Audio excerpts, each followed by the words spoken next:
بسم الله الرحمن الرحيم. أهلا بكم، يا رب تكونوا بخير وصحة وعافية.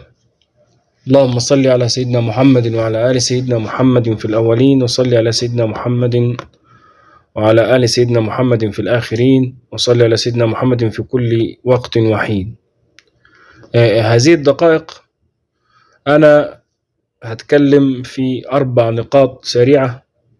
أولا، شكر وتقدير لكل من اشترك معايا في القناة، ده يعني دليل على طيب أخلاقكم لدعمي وتشجيعي، فبتقدم بالشكر لكل المشتركين والمشتركين الجدد، خاصة بعد الفيديو الأخير بتاع دعاء الصبر.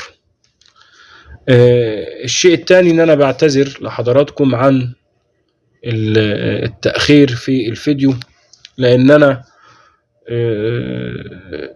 في عمل خاص واخد الوقت بتاعي، وأيضا مش عايز أجي أدش كلامه بس. أنا بشوف المواضيع اللي الناس بتبحث عنها وأنا ببحث عنها متعلقة بالدعاء والأدعية والمجربات في هذا القسم من القناة، لأن قناتي زي ما انتم شايفين فيها أكتر من قسم.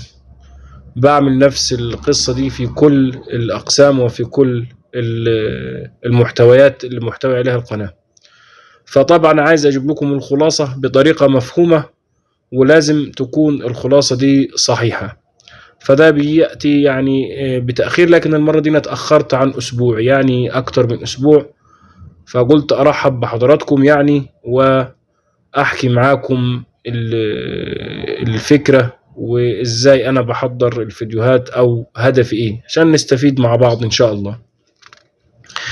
الفيديو القادم إن شاء الله هيكون عن معنى ادعوا الله وأنتم موقنون بالإجابة، وإزاي تدعي ربنا وأنت موقن بالإجابة، في نقاط بسيطة ومفهومة، وبعد البحث عن صحة ما هو معروض في الكتب وفي الإنترنت وفي الفيديوهات وكل شيء في هذا الأمر، وتدريب عملي إزاي تعمل ده.